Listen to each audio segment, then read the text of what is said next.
What up, everybody? Y'all know what it is. Y'all know what time it is. Welcome to the ManCave Sports Podcast. Let's get it popping. Drop that beat. Drawing the keys on this shit now.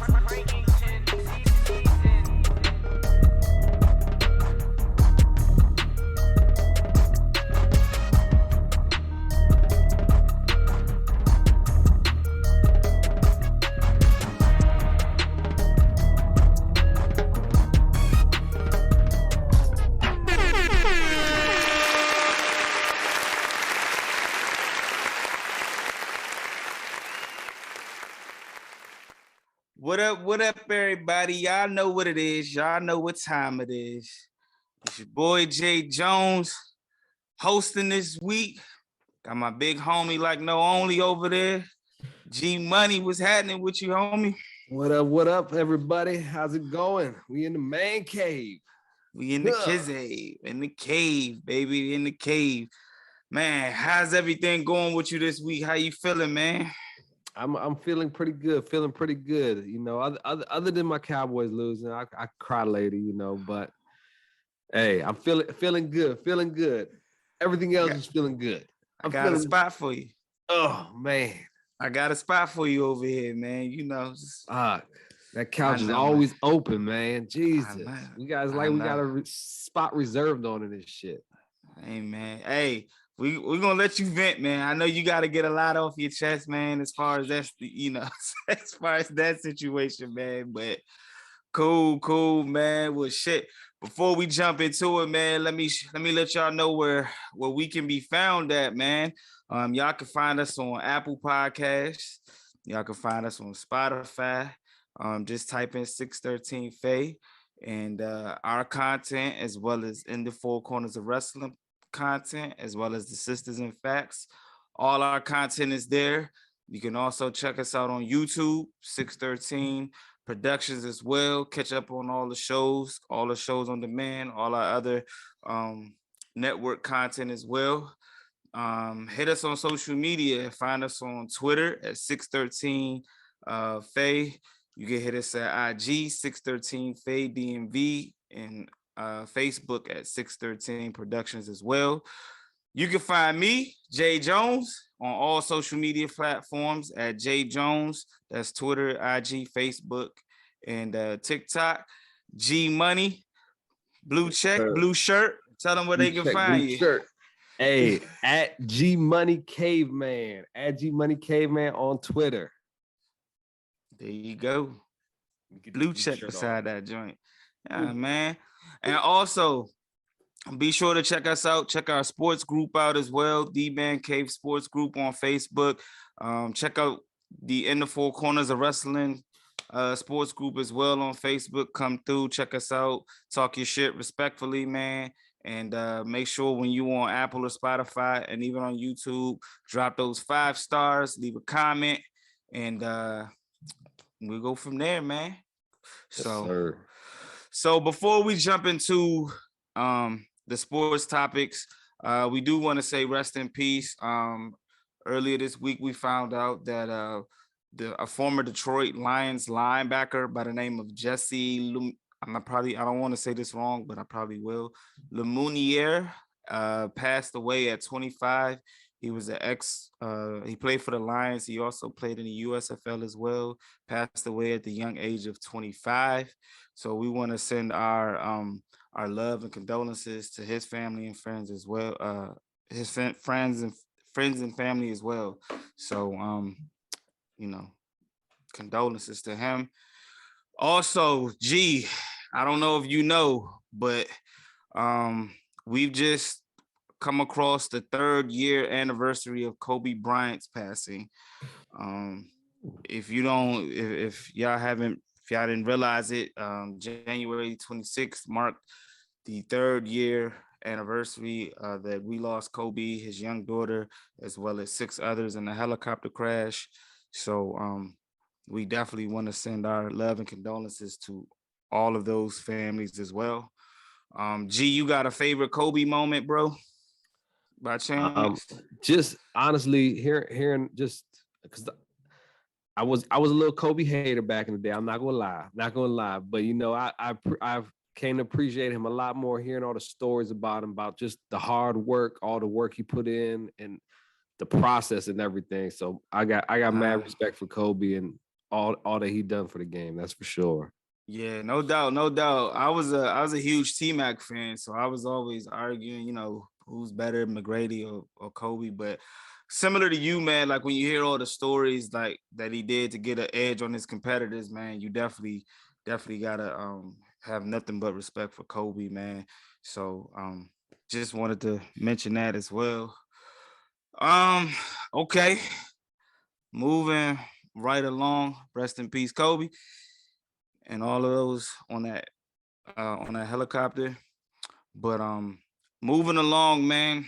The Australian Open, G. I need you to give me an update on it, man. It's been a lot of shit going on in the Australian Open, man. Yeah. Can you brief us on that? Well, our girl Coco went down, so anybody that bet with me on that, yo, we shit out of luck, folks. Yeah. Women's final is set. Women's final is set for Saturday. Later after this recording, probably. It's going to be Rebekina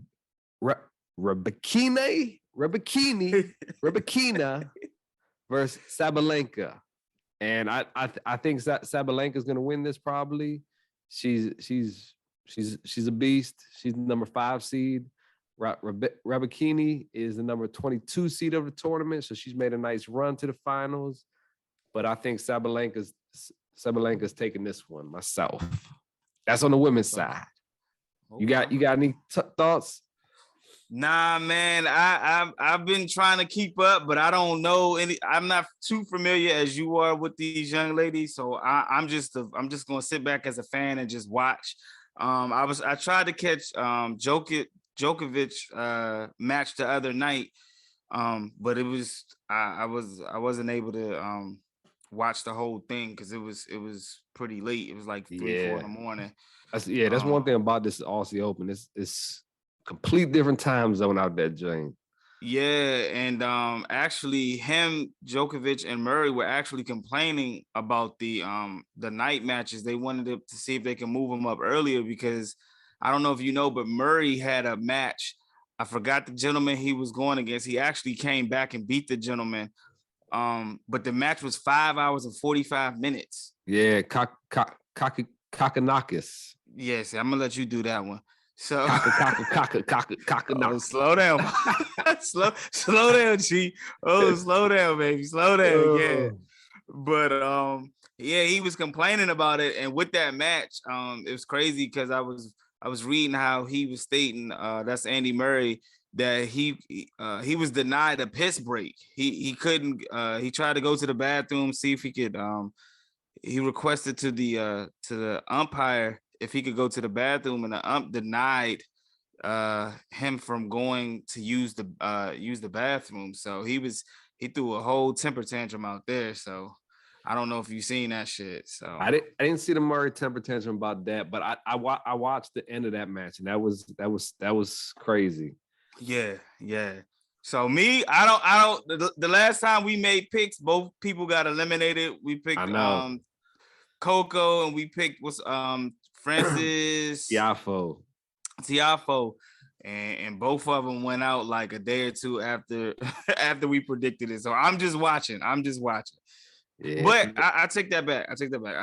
Did Jokic, did he advance? Yeah, Djokovic in the semifinals against the one American guy that's still left in there, Tommy Paul. So him and Djokovic going at it tomorrow on, that's a Friday morning at 3:30 a.m. in the morning. So if y'all caught that, coming from the club, Tommy Paul got that W. Yeah. Then he got on the other side Cespedes against Kachanov. Kachanov beat another American quarter real quick. So I think it's gonna line up to be Cespedes, Greece dude, and he's a young cat. And then Djokovic, honestly, I think he's gonna get there. And Djokovic's been taking some heat because he's pulling some stuff he always does where he be acting like he's hurt. And there's been a lot of talk that he does a lot of that acting stuff to get extra time, like that piss break. That's something that Djokovic would have worked out on a little hurt hamstring or something like that he's talking about. Right. Is And it just smart, or is it just like, but you know what I'm saying? Like, it sounds smart to me.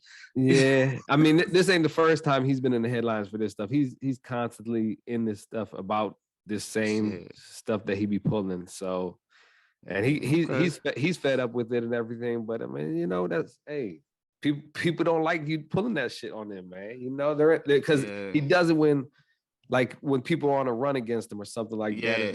The momentum. Swing the momentum, slow the momentum down, it changes things. I got you. A lot. I got you. Yeah, and he still has a chance to get tie Nadal's record, right? Yeah, if he wins this, he'll tie Nadal's record. So this would be big, definitely. Okay. All right. Cool. All right, man. That should be dope, man. That should be getting ready to come to an end. I'm interested to see if he's going to win and tie that record up, man. I want to see that.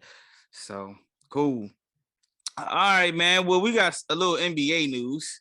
The Wizards and Lakers had a trade, and I just want to get your thoughts on this trade. The Wizards, you're a Wizards fan. The Wizards traded Rui Hachimura to the Lakers for Kendrick Nunn and 3 second-round picks. One of the second-round picks is in the 2023 draft. And the other picks are for 2028 and 2029. G. Yeah. What's your thoughts on this trade, bro?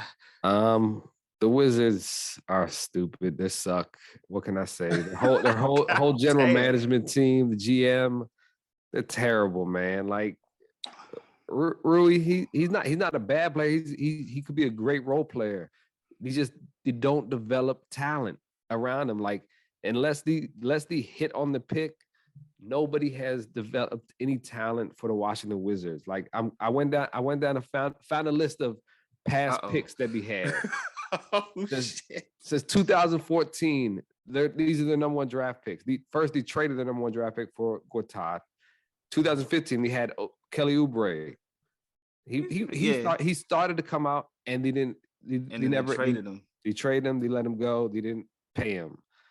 2016, 2017, they traded the first round picks again for Markieff Morris and Bojan Bogdanovic, and we obviously don't have them no more.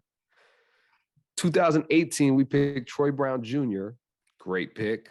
No. Isn't he with the Lakers? He probably is. I think he's with the Lakers, yeah. 2019, Rui, we picked him, and we just traded him for a bunch of second-round picks. And the way that we pick players, obviously, we're not getting no talent in the second round, and that nobody can. Our scouting whole team sucks. Like, then 2020, we picked Denny Avdija. I mean, he's getting better as a role player right now. He's averaging 8 points a game. 2021, we picked Corey Kispert. He's averaging 9 points a game right now, but there's no developing in these guys. And then 2022, we got a lottery pick. Let's pick a guy that will not play in the NBA probably ever in his life, Johnny Davis right now. Yeah, I seen that. What are we doing with these picks? It's ridiculous. I'm trying to figure out which direction are the Wizards even going in, bro. Like every time I turn on the TV, I seen Porzingis is hurt. He's out for 2 weeks now. I see Bradley Beal came back. So they just can't seem to. If we can sneak in a playing game, I'll be happy. I'll be happy for the playing game pretty much. Cause I mean, we got a 4-game win streak going on. So that's not a little nice thing, but yeah, winning streak is always good. Take it when we can get it. Yeah. Terrible trade though. Terrible trade. We ain't getting nothing back. Yeah, well, for the Lakers, on the Lakers side, it's a pretty good trade. They made out. They got a pretty solid 3-point shooter. He shoots about 41% on catch and shoot threes. Or he shot in the last 2 seasons about 41% on catch and shoot threes. And I think he's currently shooting around like 37% from 3 now. Plus that gives him a little bit more size. I guess he's going to be playing a 3 and a 4, I guess. Three. So it gives him a little help on the wing. So the Lakers just got Anthony Davis back. Yeah. So even though I don't know if you saw, but he tweaked his ankle the first day he came back against the Spurs, but I guess he finished the rest of the game. So shout out to Anthony Davis for at least finishing the game. The glass man. Yeah, street clothes, baby, street clothes. So yeah, man.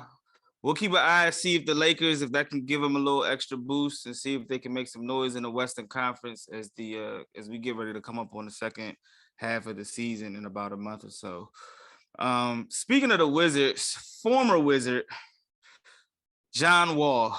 I don't know if you heard, but John Wall was recently on a podcast about a few days ago, and he was talking a lot of stuff. He made some he made some statements.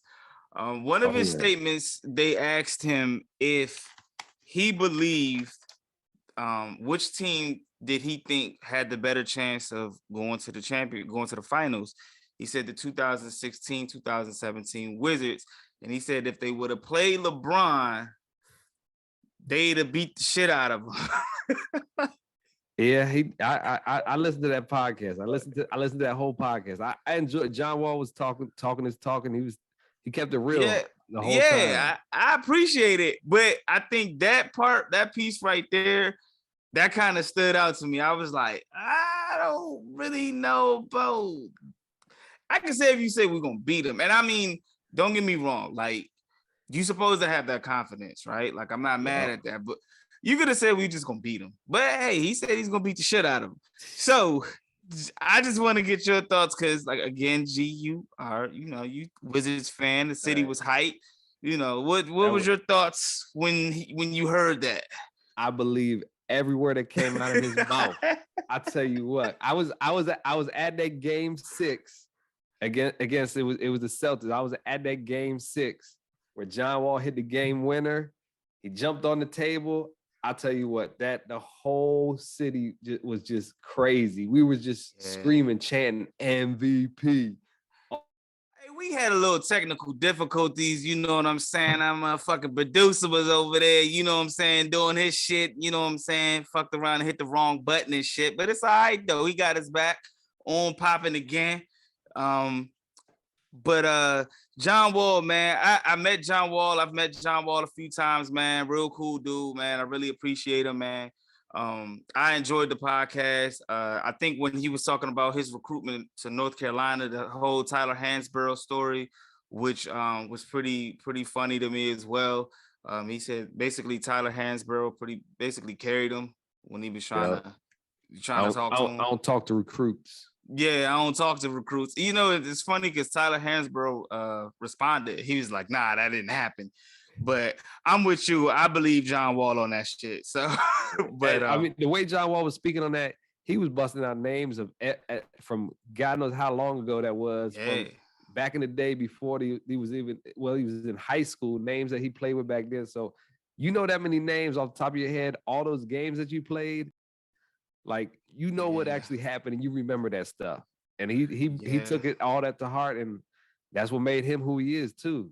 And it was crazy to me too, because he mentioned that he didn't get invited to the All-American high school game. And John Wall, I don't know if y'all have ever seen John Wall's mixtape when he was in high school. That shit is probably one of the best mixtapes I've seen. Like that shit is nice. So for him not to get invited to the All-American high school, the McDonald's All-American high school game was wild, man. It definitely had to be somebody that didn't fuck with him for him not to get invited, because he was cold. Yeah, he was definitely a beast. Other things I like about that podcast too, man. How he told how when he got traded to Houston.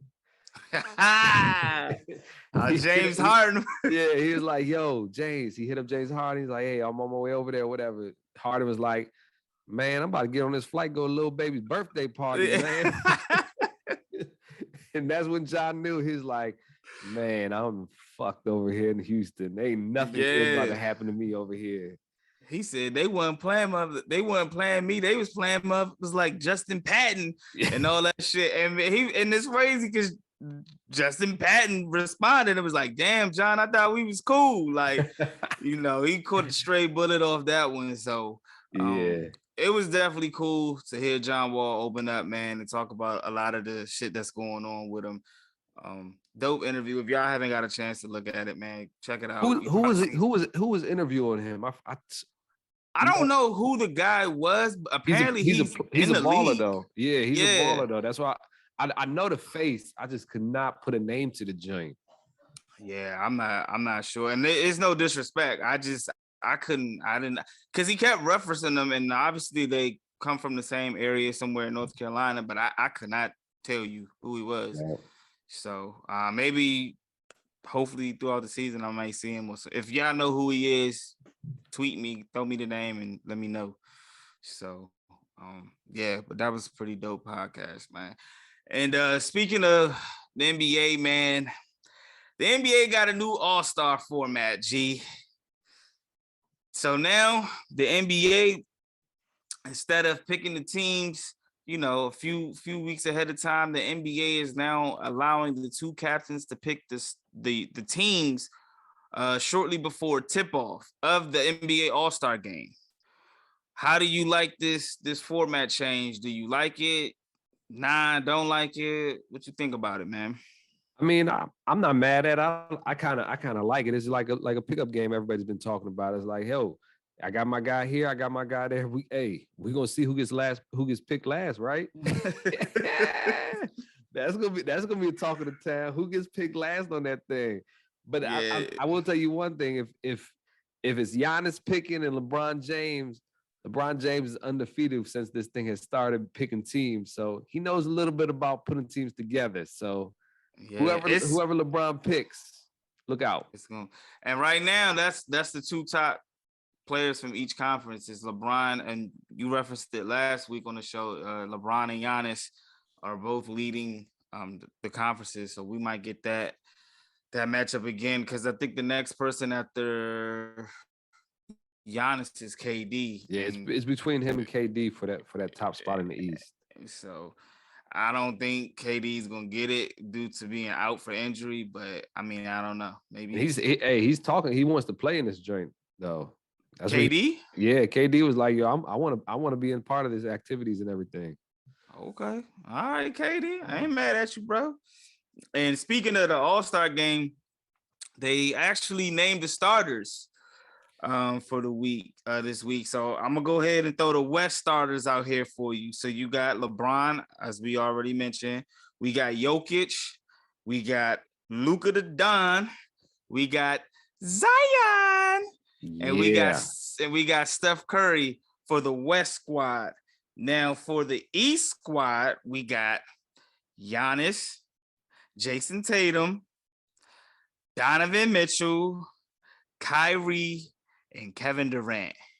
What are your thoughts about the starters? Did anybody get snubbed? Is there anybody you put up there? What's your thoughts, man? I mean, start going with the West. I mean, the name that pops out to me that gets screwed over every time is Ja. Ja gets screwed over because honestly, I'm sorry, but he's not ahead of Steph Curry or Luka in my mind either. So he's rightfully behind them, but at the same time, if he's in the East, I think he's a starter there with his type of season. His team is number 1 in the league right now, so he's doing a lot. So that's one guy I think that gets screwed over in the West side for me. All right, and since you brought up Ja, I had to mention this. Ever since Ja said that they ain't worried about nobody else in the West, like they're like 15 and 14. So against like West, so I'm just and they just lost Steven Adams, so they he just tweaked his ankle too. Who, Ja? Yeah.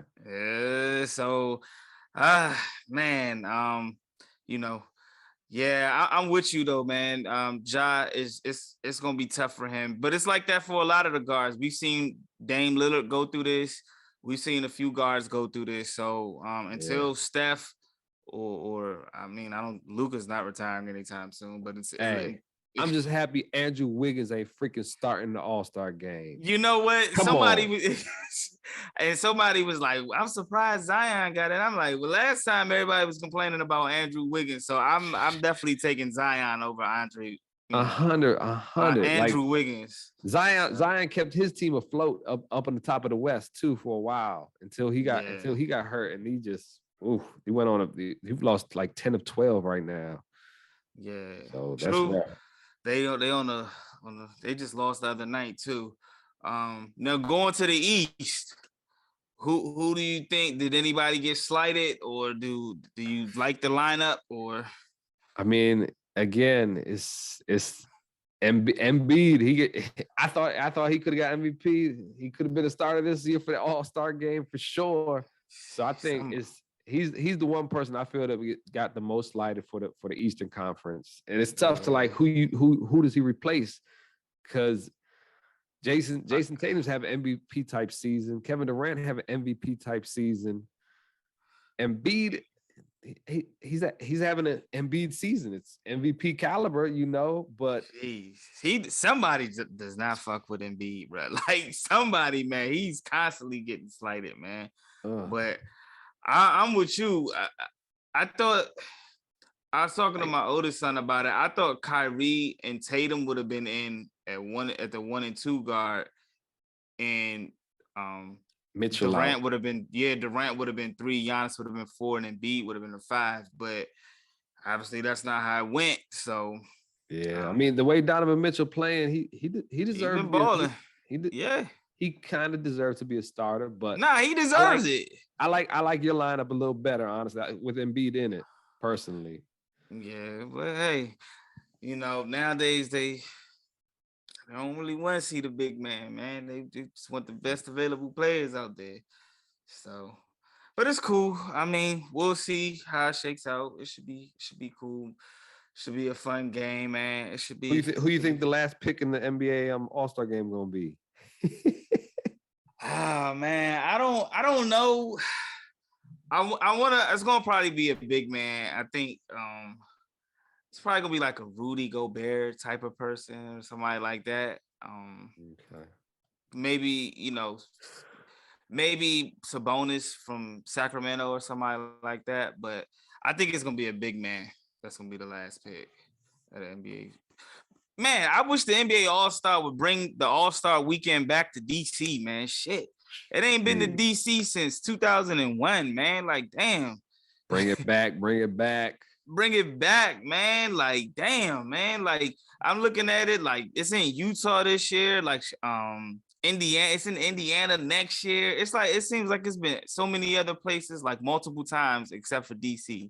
Man, come on, NBA, bring the All-Star back to DC, man. Hey, we got fans from all over the freaking league. The way the fans show up to these arenas, our arena down here, there's always a home game for the away team down here. Yeah, man, come on. Adam Silver, man. I'm interested to see what the All-Star jersey is going to look like, man. I haven't got a chance to look at them, but I hope them joints I hope they decent this year, man. The last couple of years it's been kind of like hit or miss, but I'm hoping that the jerseys this year are fire this year. So we shall see, man. What you think the dunk contest gonna be like this year, man? They got people in it that aren't in the league this year, so they listened to some of our outtakes last year on the joint where they just need to change it up. They got a cat from around the way, McClung. Yeah, McClung. He played at Georgetown. Yeah, he can get up there. He played on the Lakers for a little bit at one point. Had a stint with them, right? Yeah, he played with the Lakers too. Yeah, for a brief period. So I know he's in it. There's a couple other people as well, but I know the rookie from the Trailblazers is in it. what's my man's name? Shaden Sharp, I think his name.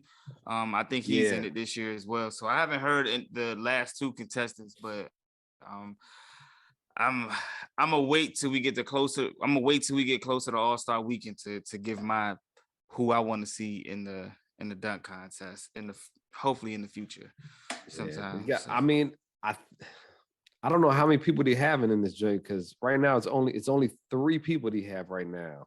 yeah. So hopefully they add more people because that's part of the excitement for the dunk contest. I feel like. Yeah, but anything right now, like well, we spoke about last year's shit was just bad. So I think anything right now would be better than what happened last year. So we Yeah. gonna stay Don't bring tuned. none of those guys back. God, you ain't lying, man. Well, speaking of all-stars, man, this dude is an all-star, but he's in a different league, man. We saw him in the World Cup. He put on the show in the World Cup. Unfortunately, he came out. He didn't win, but he took an L. But Mr. Mbappe is back in the news. He scored 5 goals in one game against Pays de Cassel. Um, what's your thoughts on our boy Mbappe, man? 5 goals in one game, man. Like you say, it's a big deal. It's a big deal. You know, it's That's a definitely big a big deal. deal. Big deal. Okay. 5 goals in one game is a big deal, no matter who you playing against. And he's playing against not the best of the best. Let's let everybody know whatever team you just said it was, they're like 5 tiers below PSG that he was playing for. So Yeah. caliber of players were like from a local area in local team in the area type joint. So you know he's going against like McDonald's All American going against like Boys and Girls Club all Damn, they that bad? You know? Hey, Boys and Girls Club all county team. You know where you from? You got some ballers, you know. But man, it's a different league. It's a different league. yeah, So, it's a different league. Matter of fact, they beat the team 7-0. Mbappe scored 5. Neymar and another gentleman scored the other 2 goals. But it did get him in the record books for one of the top strikers. With the most goals. For an individual player. But it's a few other people in the record book that's with them. Some of these guys some of them you might not know. Robert, I was about to say Lewinsky. Robert Lewanski from FC Bayern. He did it with he scored 5 goals in the 5-1 win over Wolfsburg in the early 2000s. Cristiano Ronaldo, he scored 5 in a 9-1 win. Neymar also scored 5 as well. Messi scored 5. And G, a gentleman by the name of Erling Haaland scored 9 goals in one game. Oh man, that's like going going against the classics back in the day. He had to go 9 goals, like G. They beat the team. Mr. Haaland played for Honduras. They beat I forgot who they beat, but they won 12-0 in the 2019 under-20 World Cup. So 9 goals. Hey, I gotta at that point, man. I gotta. Buddy gotta get hurt, young. You gotta get him out of there, young. It's gonna be a slide tackle. I'm gonna somebody take that penalty card. Somebody gotta take one for the team, G. 9. Yeah. Nah, we can't rock like that though. So shout out to Mbappe, man. Definitely entering into the record books. He is actually the first player from PSG to score that many goals for the for the team. He put himself in there. All right, man. Moving on, man. I don't know if you heard. I'm sure you have, but it's been a huge topic. It started off Saturday. We found out that Ed Reed was not getting his contract ratified. what that basically means is that Bethune-Cookman is no longer going to have Ed Reed as a head coach for their football team. They went their separate ways, and that broke the internet. So, gee, I don't know if you've been following the situation, but it has opened up a whole bunch of situations. What's your thoughts and what was your reaction when you heard that Bethune Cookman was no longer going to have Ed Reed as their football head coach? I mean, I was disappointed that Reed didn't get the chance to coach over there. That's for sure.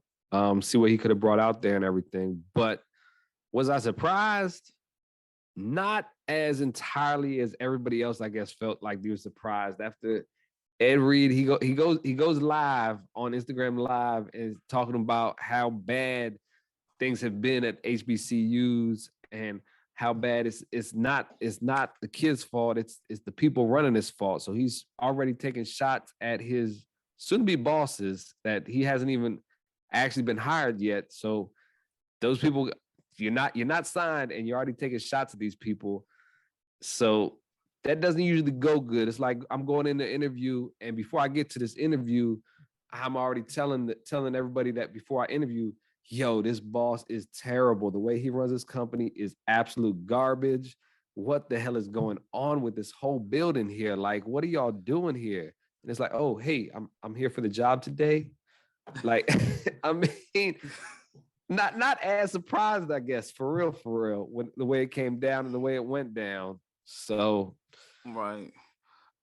So yeah, like as G mentioned, Ed Reed put out some IG takes. One of them was in reference to the trash that they had to pick up.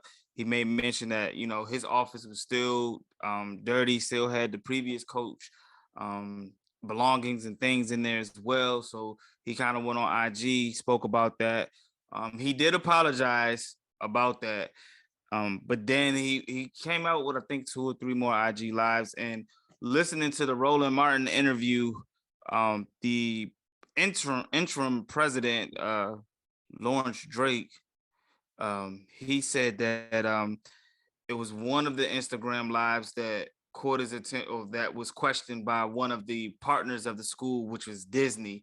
He stated that Disney, I guess, reached out to him and tried to say like, how the school, how are they going to handle, the IG live. So that particular live is what the president from Bethune-Cookman said is what kind of like did him in, because it had a lot of explicit language.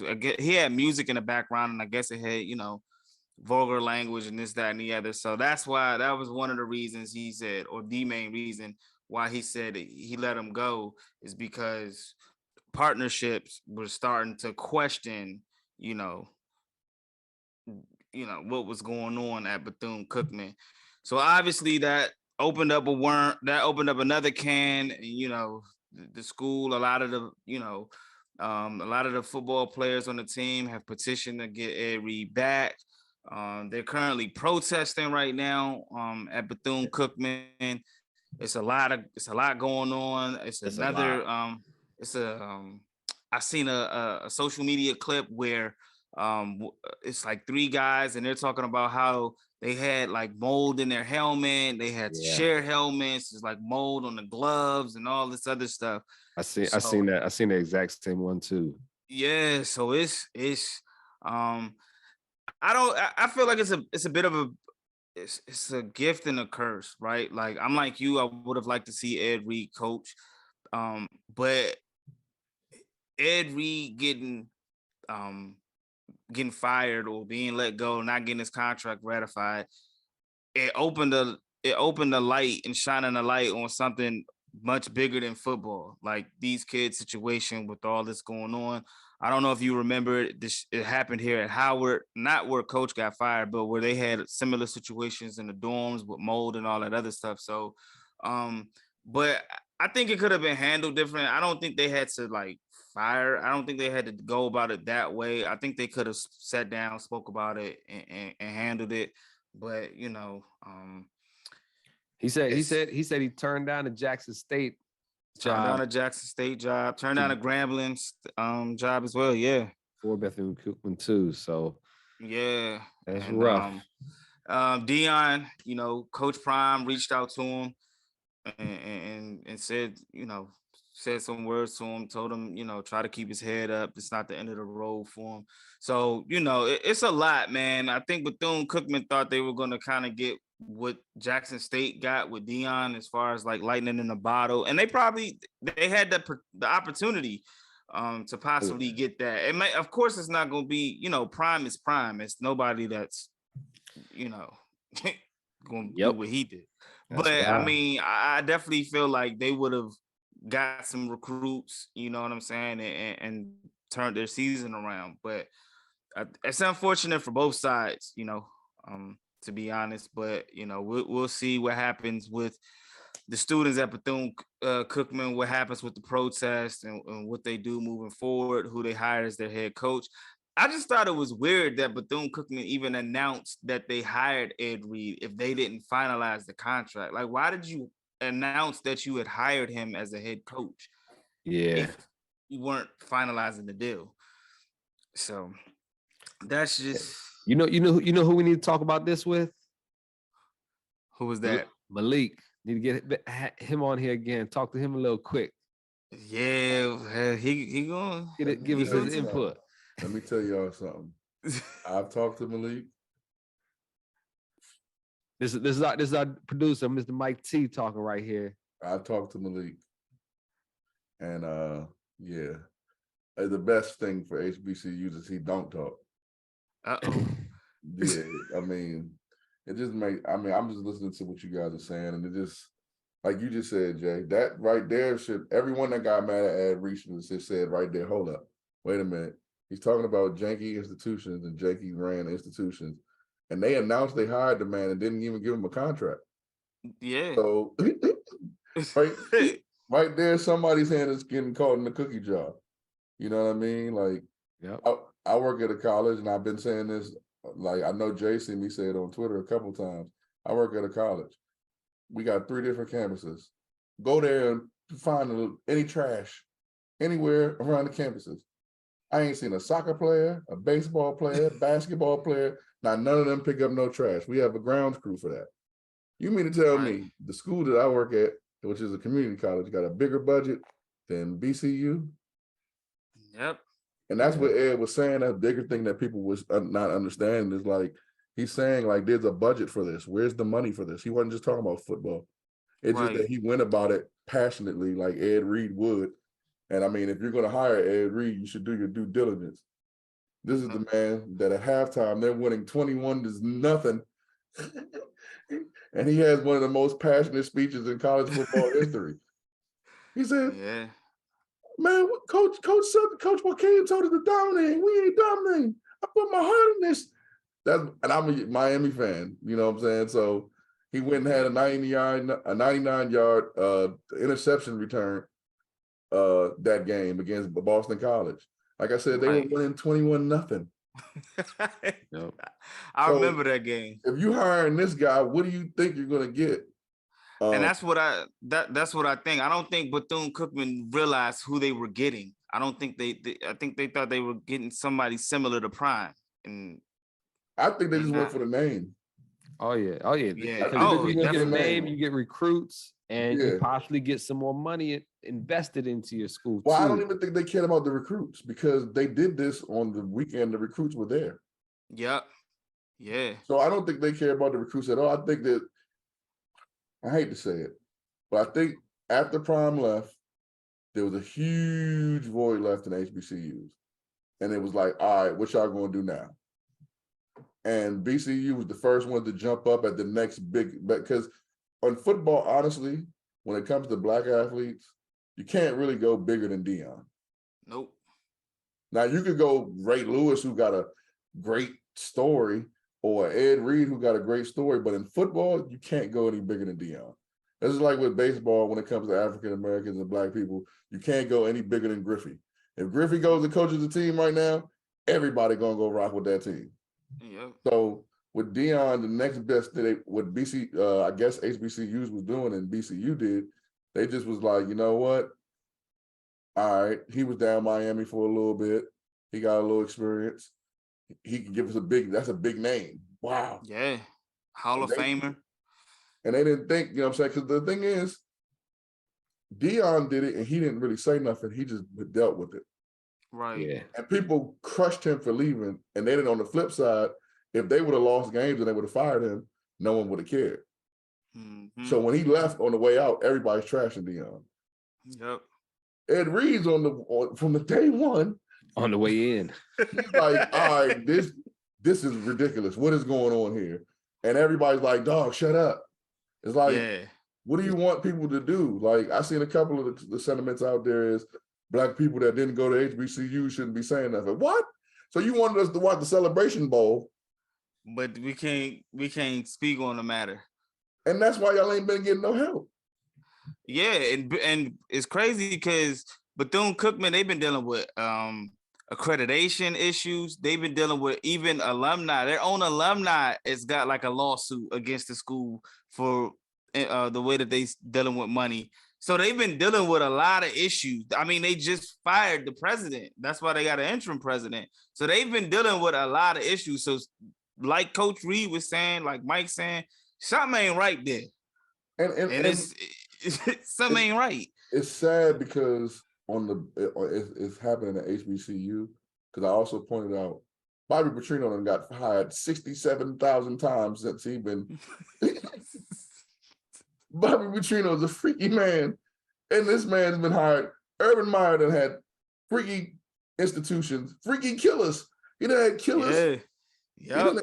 You know what I'm saying? Like he got rehired multiple times. You mean to tell me Ed Reed didn't get hired because he was cursing? And then they're gonna sit here and talk about he might not get no job elsewhere. I'm like, why? Like, oh, he ain't getting no job this year. No, not this year. Probably not next year neither. It's gonna be a minute. He's still going right now. Yeah, he just recently went at Shannon Sharp for the statement that he made on what's the Undisputed. Hey, he told Shannon. He said you be going at them basketball players. Come at me. I'm getting at you on Instagram. I see, Lord Jesus, yeah. So that shit, man. This woo, man. I ain't even gonna lie to you, young. I went ahead and followed Ed Reed, man, on Twitter and IG, man. I said, shit, let me see what he's talking about, bro. Like he going out, he going off. And I mean, I get it. He said, I'm not taking my name out, not withdrawing my name from the coaching position, but your name was withdrawn. Yeah, man. They and it just seems like even when I was watching the interview with the interim president, man, it seems like, you know, like his ego came into place at some point in time. Like somebody was like, man, you gonna let him do that? Like it kind of like his ego came into play and some more stuff. It just, from what I gathered, that's just my personal observation. But you know, but yeah, man, tough. It's a sad situation for both sides, but hopefully the students get, you know, everything that they're protesting for, man. So I guess we'll be informed. Ed Reed will keep us informed of what's going on. And I'm sure it'll be in the news for a little longer. So we'll see how that situation see how that goes and wraps up. Moving along, G, NFL playoffs, man. This is we have to. This is oh. How you want to do this, man? You want to go first? You want to go last? It don't matter. It don't matter which way we're gonna do it. We're gonna get to it. We're gonna get to it, man. So the NFL playoffs. We had the divisional round. We had Kansas City and the Jacksonville Jaguars, and then we had the New York Giants and Philly. Go ahead and G, you can go ahead with your breakdown on the Kansas City and Jags, or break down which game you enjoyed the most. The Jaguars Chiefs game was definitely enjoyable. That was a good game to watch and everything. It got really intense and interesting when Mahomes went down that first half, and he was like, they didn't put him back in right away either. I was watching the game with a bunch of my folks, and I was like, yo, I promise you he will be back in second half. And they're like, nah, his ankle's hurt. I'm like, yo, if it's an ankle, he's gonna be back in. I don't care what it is. If it's just an ankle something, he's gonna play through that because that's what he does, you know. Yeah. And did he need him? Yeah, they definitely need him. I mean, Chad Henne had a nice 97-yard drive. That was probably the deciding touchdown, honestly, you know. Chad Henne did it. Chad Henne came in. But he used to play with the Jaguars, man. Yeah, he came in, did his thing. I definitely thought Kansas City would be in trouble when he came in the game. I ain't gonna lie. I couldn't tell you that I felt comfortable with Chad Henne going 98 yards. And if somebody would have told me that Chad Henne would have went 98 yards in the playoff game, I'd have thought it would have been like a catch and run. I wouldn't have thought that he methodically went down the field. Down there. Yeah, so shout out Chad Henne though. Staying ready. Yeah, that second game on Saturday though, man, that was just take it to the shed, just whooping out that joint, man. Like New York Giants, ouch. Sorry, Big Blue. It wasn't for you. It wasn't for you that they week. got that ass beat. You know, it's crazy. We were on here, and I was like, man, like the Giants are gonna keep it close, man. I like, thought the same thing. But as the game got closer, I was like, wait a minute, man. The Giants finna get their ass whooped, man. Like I just looked at it, man. Like they just don't have the team. I mean, it's varsity JV type shit, man. Yeah. I picked the Eagles to win, but then on Saturday when I made the bet, I was like, that's too many points for the Giants. So I took the points with the Giants, and damn, I was dumb. Who would have thought, man? My goodness. Who would have thought, man? And then Sunday. We had the Bengals and the Bills, and we had your Cowboys and the Niners, man. Oh my goodness. Let's go with the Bengals Bills first. Bengals Bills. I mean, hey, we saw it in the game before that. We had to stop the game with DeMar Hamlin, but the Bengals were out there romping them off the break, you know, and they came out did the same exact thing off the break this game. Went up 14-0 off the break, and that's all they needed to score. Pretty much. They had another 13 points, but all they needed was 14. They beat them. The defense stopped Josh Allen. Josh Allen didn't have a single touchdown thrown. Like that's a problem for the Bills. The Bills, everybody talk about. Let me say this before we get to my guy. Shit. Everybody talk about how Dak can't win games. I mean, the way I look at it is, if you don't win the championship, you're just like everybody else's team. So there's 31 other teams that are all losers. So if your team is one of those losers, I don't need to hear your voice. But if your team's the winner, you can talk your talk, you know? And Josh Allen seems to be, everybody thinks he is that winner, and he gets praised as one of the best quarterbacks every season, but he comes up short every year. Constantly. Every year. It's every year. Every year. It's the Bills it's the Bills from back in our day going to Super Bowls and losing, you know? They ain't getting there. They ain't even been to the. And I'm with you. I think Josh Allen should get a little bit more slander than what he does, because he definitely doesn't get it. Of course, they're trying to say he had an elbow injury and since week 8 and blah, blah, blah, whatever. But nah, I'm with you, G. I'm with you. Yeah. You make a point on that. Yeah, I'm not going to argue that one. So, all right. Because you told me they call him Dactacular. That's what you told me last week. You told me they called him Dactacular, V. That's what you told me. So, I'm eating my fucking words right here. Eating them. So, oh my gosh. I try to believe the hype train. I try to believe my own hype train with Dak, you know. And if you listen to me for the past year or whatever, since I've been on this show, I've always said I support Dak 100%. I'm not the biggest fan of him. I think he's a great game manager, but he's not a gunslinger like some of these other quarterbacks in the league. And he cannot put the team on his back sometimes. And he did it. He definitely didn't. And those two, that first pick was just terrible. Like, from every analysis person that's talking about it, from every angle that people look at it and dissect it, and they're just like, everybody just like looks at it themselves and like, what the fuck was he thinking? Like, the DB ran the route for Michael Gallup. Like, Michael Gallup cut and was like, I ain't getting the ball. I don't know what Michael Gallup was doing. That shit. Was that even a route? Like, he ran the route he was supposed to run, but he was like, "Yo, there's no way he's throwing this ball to me." This guy. He saw what the defense back did. Defensive back made the same cut he did at the same time and was breaking. He was like, "Yo, this play's dead for me." It's like, oh wait, Dak threw it. What? Yeah. Like, between. I'm not going to do what other Cowboys fans do. I'm not making excuses right now about what could have happened, what should have happened, possibly. I refrain myself from that slander.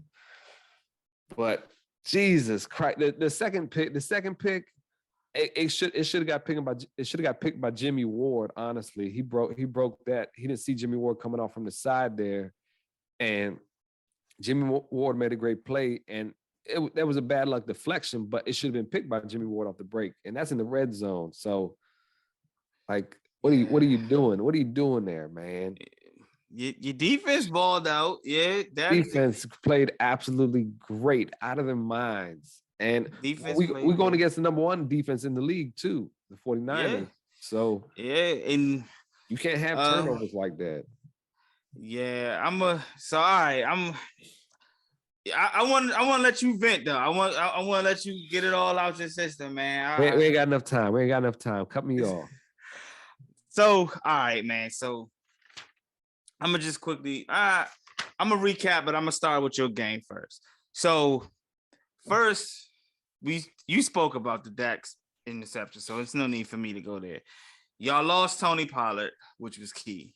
Losing Tony Pollard was huge. And I don't know if you've seen this, but there's a clip going around with Kittle, that catch that he bobbled in the drive. They're saying that it should have been called an illegal formation because Kittle was inside, I believe, the tackle. I seen something like that. I read a couple of comments where he said he was ineligible receiver, possibly even. Yeah, but so. Yeah, played a good game.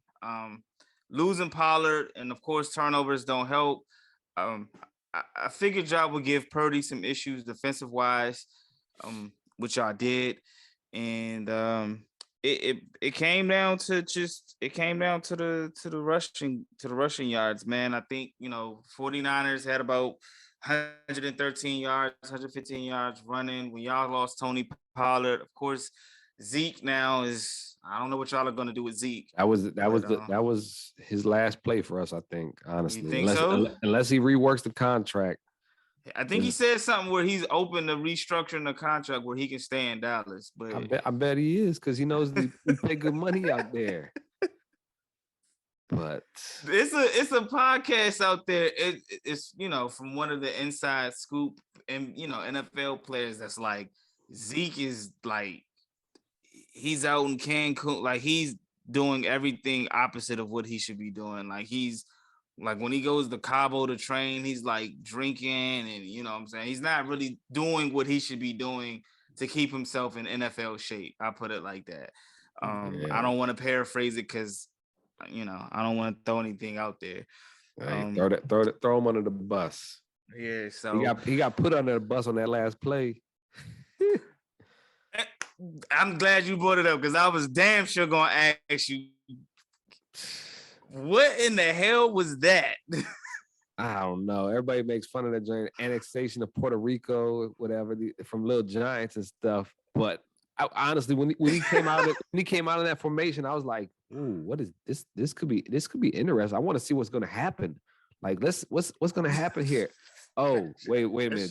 Dak threw it to a guy that's being guarded out of everybody. Like, okay, let's throw the Turpin and he's going to be tackled immediately. Plays dead. You had like you had like your offensive lineman on the right side. And then on both sides. We had 2 offensive linemen on the left, 2 offensive linemen on the right wide, and behind each of those offensive linemen was a receiver. So I figured if it's going to be played, you should probably get the ball caught first, and then plays could happen. Man, so that shit was tough, man. But yeah, man, that was a tough one for y'all, man. The Bills and Bengals, I predicted the Bills were gonna win this. They came out there, they were down, like you said, they were down 14 early. Again, rushing yards. The Bills didn't run the game, didn't really run the ball. They were down at this point, but Cincinnati had 172 rushing yards. Buffalo had 64 yards. Eli Apple. I don't know if y'all have been on Twitter, which G got the blue check. Eli Apple has been talking big shit on Twitter right now. He is talking big shit and definitely talking into Buffalo, and he's getting on Stephon Diggs. It's even belief that he mentioned that he was saying something about DeMar Hamlin, which not only are Bills players pissed, but a lot of players have chimed in on Eli Apple talking shit. So I don't mind the trash talking. I think Eli Apple's trash talking is a little like he doing a little too much for his play to be not to where the level of his trash talking is. But he's used to being on the other end of that trash talking too much. I think that's what he's like. You know what? I finally get to talk it. I mean, he was talking shit last year when they had their Super Bowl run, you know, and people got on him. But I think this year he's up the ante on it this year, so he's definitely gonna have that target on his back come this weekend. The Giants and Philly game, again, rushing yards. Philly had 268 to the Giants 118. The Giants fucked up when they went for it on 4th and 8 when they were down 7-0. I think that changed the whole momentum of the game. You can't get down by too much when you playing Philly. Their offense is just too good, and their defense is too good. So the Giants' offense isn't equipped for comeback games.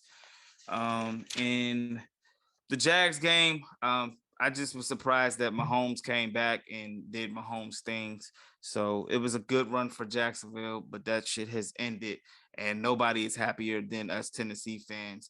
We are fucking delighted. So I peeped that. Now we got one more round before we figure out who's going to the Super Bowl, man. We got the 49ers in Philly, and we got the Chiefs and the Bengals, man. What's your predictions on this, bro? So Bengals are 3-0 the last 3 times they faced the Chiefs, and Bengals are talking a lot. Eli Apple's talking smack. He said Bengals players are talking a lot of smack. They renaming Arrowhead Stadium as Burrowhead Stadium. Hey, that's fucking respectful. That is some disrespectful shit right there. When you going at Patrick Mahomes, MVP this year, pretty much. That's big talk. That's big talk. But hey, they backed it up. They're 3-0 the last 3 times they played each other. You know, only time the Bengals Chiefs ever matched up in the playoffs was last year when they beat them in the entire franchise history. So they're 1-0 in the playoffs against them forever right now. Mahomes, it's at Arrowhead, not Burrowhead. So let's get that straight there. Amen. I think if Mahomes can move somewhat decently, honestly, I think the Chiefs pull this win out. Like last year when they did beat the Chiefs are up 21-3 at one point. So that came down to the Chiefs letting them get back in there pretty much. Yeah. I think the Chiefs definitely don't forget that game from last year. And shit, not only that game, the regular season game they played this year. Yeah. Shit. So, and the fact that they just called your stadium Burrowhead, like shit, man. I'm with the Chiefs on this one myself. What about you? Joe Shiesty over there. I'm going Bengals, bruh. I'm I'm going Bengals, man. I Ooh. hate to say it, man. I just, man, Joe Burrow, bruh, like Let me apologize to all the Bengals fans out there as I've disrespected y'all all regular season, preseason this year. I say y'all would not make it to the playoffs. Y'all have proven your point. Y'all have proven your point, Bengals. Y'all made it back almost to the same spot, but y'all falling short. That's how I felt last year. I wasn't a fan. I was like, nah, the Bengals, but the Bengals, they continue to have like these offensive. This is what the Bengals do. They give us this false news of like, oh, like they got 4 offensive linemen now. We're like, oh, the Bengals are not gonna win because they don't have any offensive linemen. And then Joe Burrow comes out here and fucking blazes the defenses. So I'm going with the Bengals. I just think I think the window is open. This is Joe Burrow's time. I think I think they outlast him. I think again it's similar to the score that they had this year. I think it's like a 27-24 point kind of game. I think the Bengals are going back to the Super Bowl. I know Mahomes said his ankle felt better. I think the first day he practiced, he said it feels a lot better than what he thought it would be. But I mean, anybody can fall on it, man. And I was going to ask you about that. I don't know if you said you were watching the game. The way that the defender fell on Patrick Mahomes' ankle, should the NFL like? Do you think that's like a dirty play, or do you think that's just by because your man Tony Pollard had a similar injury when he got hurt. Ryan Tannehill went out like that for us, and it's starting to become more and more of like that type of injury. You know what I'm saying? Like, I mean, but I can't call that a dirty play because I mean, you know how many tackles have happened like that, and ankles are still okay too at the same time. okay. So I like if you call that a dirty play, there's gonna be no more tackling allowed in games at some That's point, true. you know. That's true. So, but I mean, I'm going with the Bengals, bro. I'm going with Cincy, man. Joe Burr, and Jamar I can dig Chase. it. I can dig it. I mean, they've played their games. You know, they're pretty good. I'll give them that. Yeah. So, and then we got the Niners and Eagles, baby. Talk to me, G. I know this is you. I know. Talk to me though, man. Niners and Eagles. Well, all-time record between them is 20-14-1. 49ers got the most wins between them. Last time he played, Hurts was in his rookie year in 2021. He lost 17-11. So the last time these teams met in the playoffs, only one time ever before also was 49ers won 14-0 in 1996. That's when the Cowboys won the Super Bowl. Last time ever for us. Yeah. I got to throw. Jay gets his Titan talk, and I got to throw a little Cowboy love in there. Because I got a few Titan talks for a little, coming up in this next off-season segment. So, hey, go ahead, man. Throw your Cowboy stuff in. Man, look, hey, I understand the pain, bro. Go ahead, man. Do your thing, man. But for this game, honestly,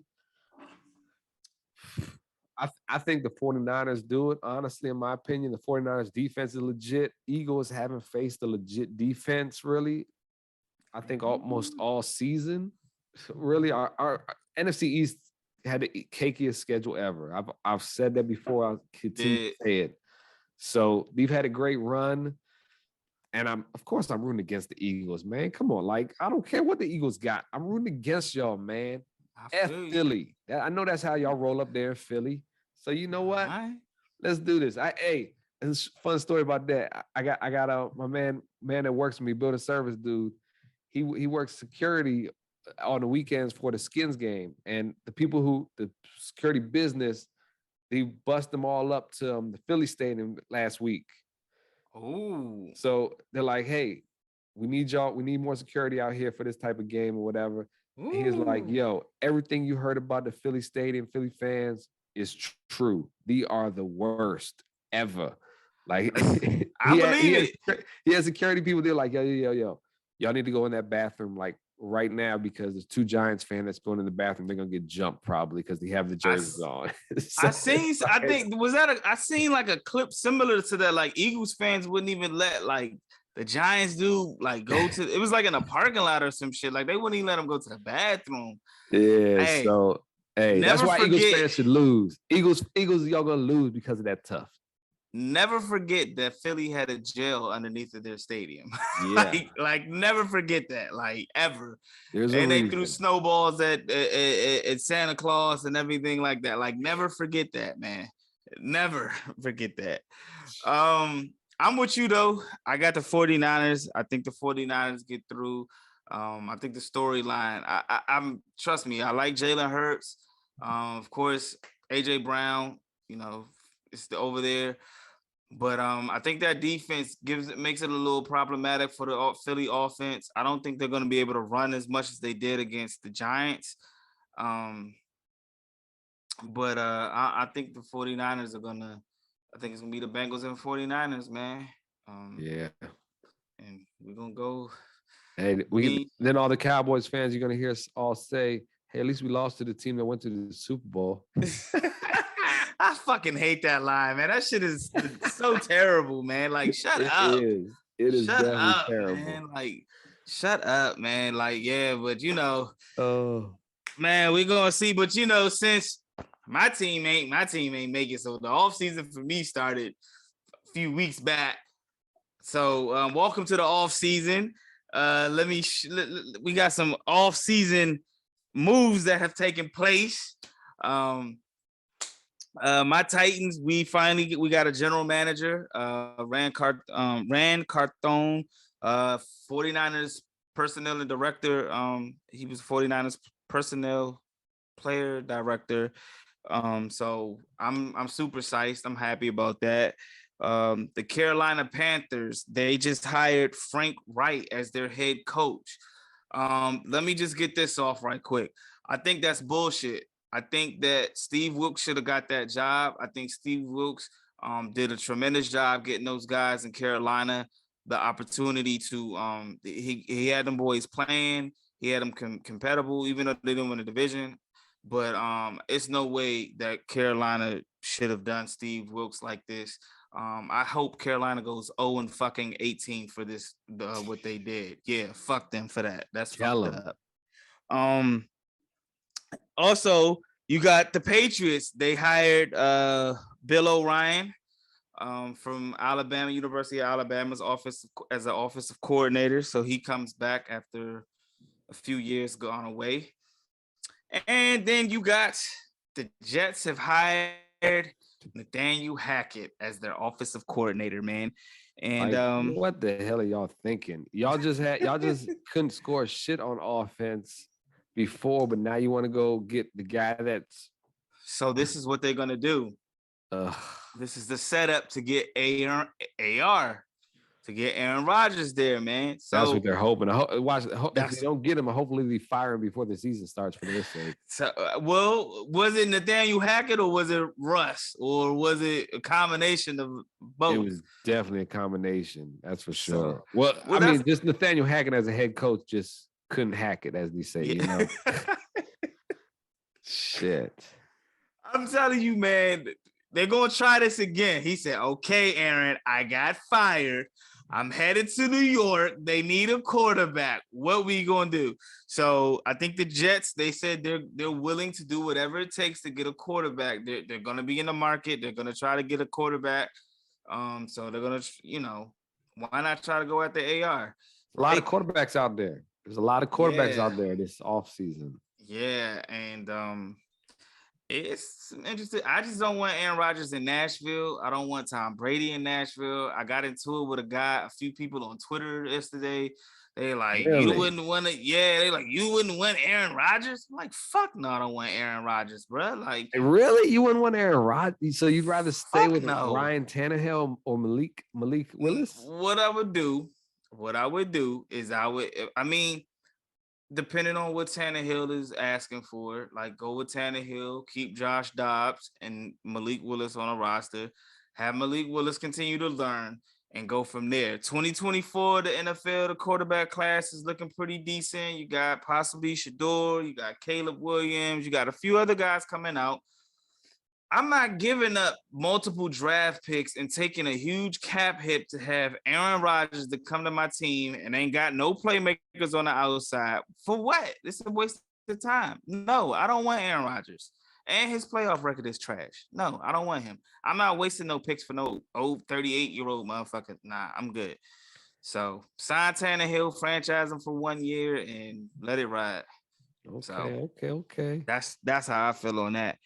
And your boy Dan Quinn, he's staying home. He's staying in Dallas. Hey, I love that. I was glad he stayed last year. I'm even more happier this year. He's got unfinished business, man. Unfinished business. Yeah, you know? I'll leave it at that. Yeah, man. So it ain't his fault. His defense put their asses on the line, and he did what they needed to do. He did exactly what they needed to do. They showed up, man. They showed up. I seen Micaiah Parsons and Debo kind of going back at it.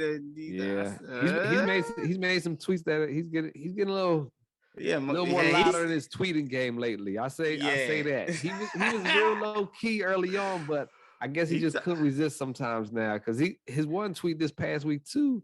He's like, "Oh, look at this," and it got taken out of context. He says, but he's like, "Hey, 49ers and the Eagles both got quarterbacks still in their rookie contract year. Go figure, because those teams that pay their quarterbacks stupid buku money." It's hard to pay other players on your team that type of money. And I'm 100% behind that. Like Joe Flacco fucked this whole quarterback dumping bankrolls and banks on people. Well, now it's no longer Flacco. It's fucking Deshaun Watson and the Cleveland Browns that have fucked this. Yeah. Well, it all started with Flacco. If we want to go to the originator. And speaking of that 49ers game, not just to go back to it, I don't know if you've seen the injury report, but Christian McCaffrey is dealing with a bruised calf. Obviously, he's going to play, but it's something to keep your eye on, see how much he's going to be able to go on that game as well. But he was using a massage gun against us too, so I think it's no big deal. Okay, all right, cool, man. Well, we got a little baseball news, man. We got the Baseball Hall of Fame, man, and Scott Rowland. And my boy, Mr. Fred McGriff, headed into the Baseball Hall of Fame. And Scott Rowland, it took 6 times for him to get in. The Baseball Hall of Fame, man, is really weird to me. It's just whack. Yeah, it's really like fucking weird to me. But Scott Rowland got in. Just in case if you don't remember who Scott Rowland is. He played 17 years in the league. He played with the Phillies, Cardinals, Blue Jays, and Reds. He's a 7-time All-Star, 8-time Gold Glove winner, Rookie of the Year, one Rookie of the Year, won a World Series with the Cardinals. G, did I leave anything out as far as his awards that you know of? That's pretty much it. Pretty much. Okay. Those are his big ones. He had a career average of 280. He had 2,077 hits, and he had 316 home runs. Shout out to Scott Rowland. What's your thoughts on Mr. Scott Rowland, G? I mean, he's from everybody that knows baseball, that talks baseball and stuff. They say he's probably one of the greatest third basemen to ever play the game. Just the way he moved, the way he 8-time Gold Glove. A couple of coaches on record saying like when. He's a big cat too. He ain't no small little quick guy, that's for sure. Like he's a big cat, and he's a couple of his coaches like, look, this guy's got more range than our shortstop, pretty much. Like, and it's crazy. So some of the best managers, like Tony La Russa, said he had one of the sweetest third base to first base throws. Is just like perfection type stuff. So that type of play gets you noticed, and he gets in the Hall of Fame. And he don't have no like gaudy numbers, but stats wise, I mean, 280. He's not bad. He's not bad at all. Like, yeah. But he's the only person that got voted in this year. He's the only person that got voted in. None of the first year players that were eligible this year got in, which was Carlos Beltran, Francisco Rodriguez, and Matt Cain, John Lackey. None of them got in. My boy Andrew Jones didn't get in. It's a few names on there that it's surprising that haven't made it into the Hall of Fame, but like their process is fucking whack, man. They need to like catch up with the times, man. That shit is terrible. Because everybody's making these vote is some old ass white guys probably. And yeah, you got to get over 75% of the vote to get into the Hall of Fame. And somebody, I can't remember who it was, but it was somebody that was close to getting in. They fell a few votes short. Todd Helton from the Colorado Rockies. Yeah, he fell short. You need 75% of the vote, and he got 72.2. Yeah, he fell short. Just a note: Barry Bonds, Roger Clemens, and Curt Schillings have all been removed from the list because you get 10 years of eligibility, and their eligibility has expired, so they are no longer available to get into the Baseball Hall of Fame. Yeah, we went on the first couple episodes. We got on this, and still, F you voters for that. You know. Yeah, man, that's bullshit. That's bullshit, man. And joining Scott Rowland, my boy Fred McGriff, from the Atlanta Braves. I was gonna ask you about this too, G. He got in. They said he got in. He was unanimously elected to the Hall of Fame by a contemporary baseball era committee process. The committee makes up of 16 members, and he was named on all 16 ballots. I was just like, who? They made it that whole whatchamacallit, that whole God, what the whole board team or whatever, they made that because the voters that do this Hall of Fame joint be missing people and be fucking up. That's why they made this board. To replace those people. And once you get on that, you get a chance to do that once you don't get in from those 10 years. So those people that didn't get voted in, you still got a chance to get in because game recognized because of this board. Yeah. Okay. All right. I knew you cleared that up for me. Yeah, because I was like, damn. Okay, so yeah. So Fred McGriff got in. He was voted unanimously. For those who don't know, Fred McGriff played 19 years. He played with the Blue Jays, the Padres, the Braves, the Devil Rays, the Cubs, and the Dodgers. McGriff was a 5-time All-Star. He's one of the first players in history to hit 30-plus home runs with 5 different teams. He's the 94 All-Star MVP.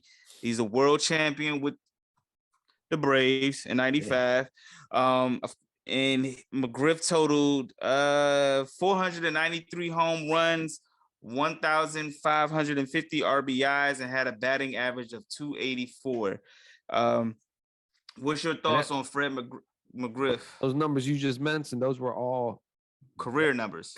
Better than Scott Rowland's career numbers, pretty much, right? Yeah, I didn't want to say nothing. I didn't want to sound biased, but yeah. But I mean, also, hey, Scott Rowland, like we said, 8-time Gold Glove, and he said he's one of the best defensive third basemen that ever played the game. So I guess he get a little notch for that. A little notch for that, man.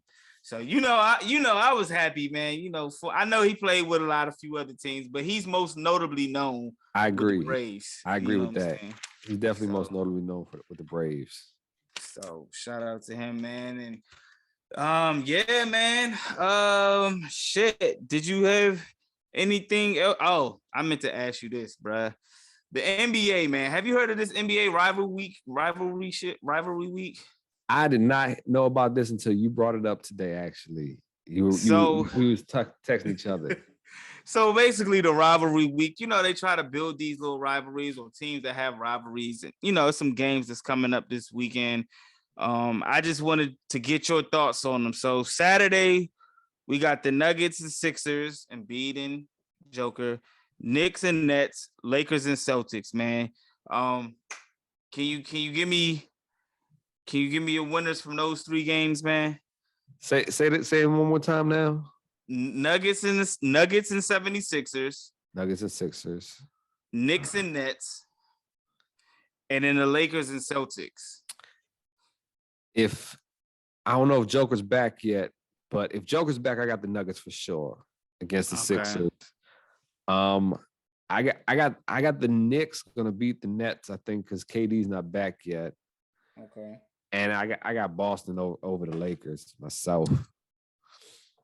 I looked it up. NBA Rivals Week. Yeah, it started on Tuesday and it's going all the way to Saturday. So obviously, man. They got the Mavs and the Suns on that joint. You know, they had to do that, right? Yeah, but the Suns they've been bad, man. And the other night they had the Grizzlies and the Warriors. And Steph got tossed out of the game for tossing his mouth. He's got to stop with that shit. That shit's nasty. He tossed his mouthpiece. I mean, let me just say this about the Grizzlies, man. I like the Grizzlies, right? I'm a huge fan. I like them. I like Ja Morant, man. But this whole, like, them, I get it. They got the confidence. We seen them Friday night last week.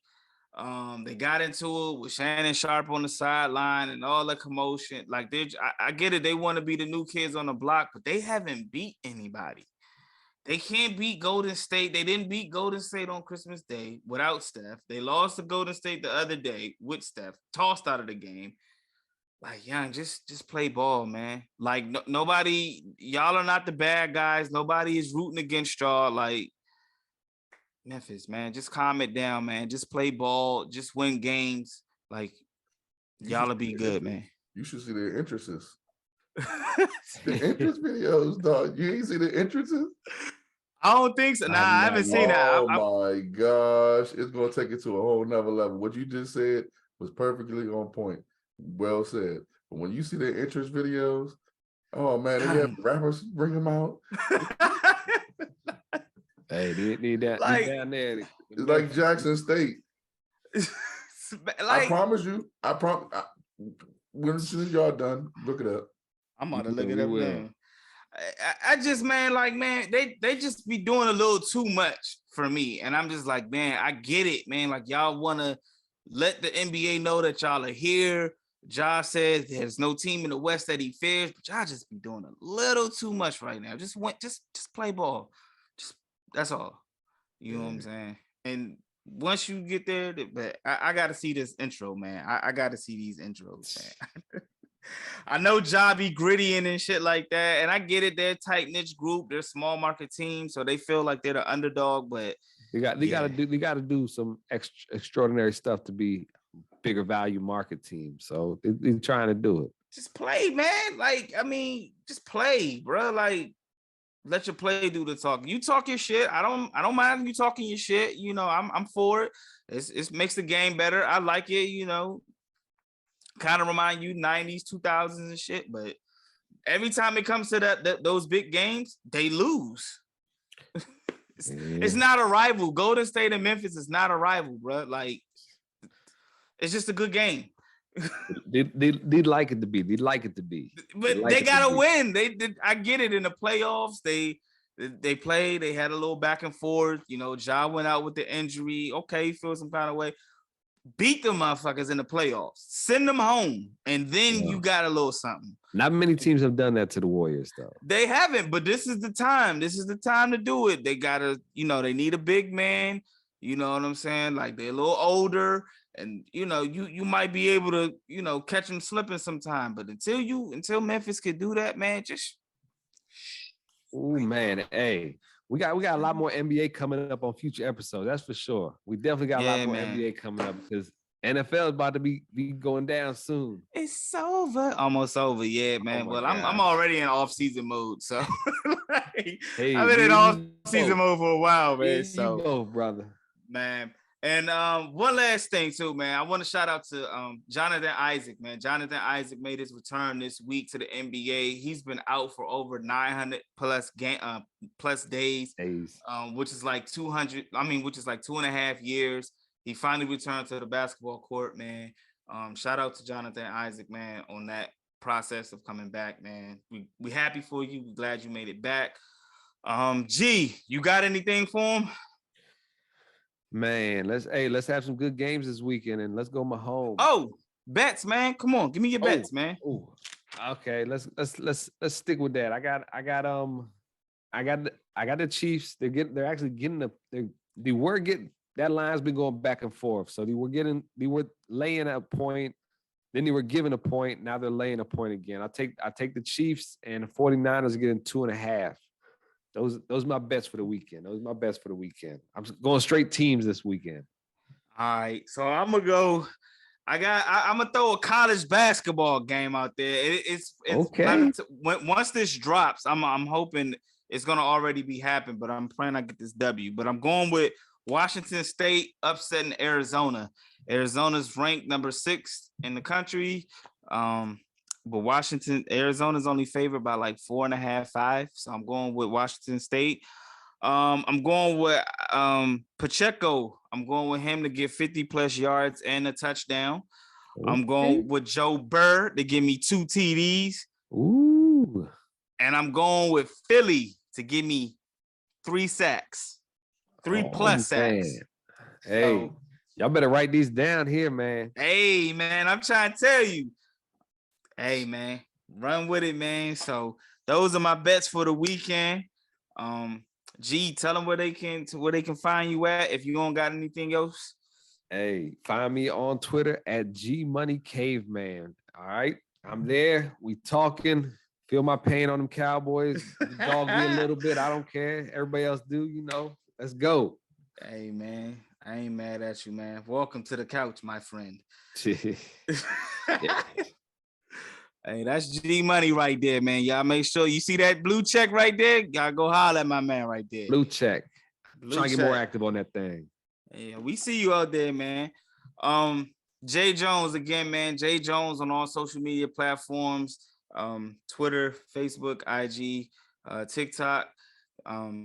Make sure y'all follow us on 613 Faye on Twitter. Make sure y'all follow us at 613 Faye DMV on IG, 613 Faye Productions on YouTube. Make sure y'all follow us or hit us up on Apple and Spotify as well. Hit those 5 stars, drop a comment, and make sure y'all check us out. Make sure y'all check our brothers from the In the Four Corners of Wrestling podcast. They back with season 5. Make sure y'all go check that out. Make sure y'all go check our Sisters of Facts podcast. They are here. Season 2, episode 3. They drop on Fridays. Make sure y'all check that out. And man, shut the door on their ass.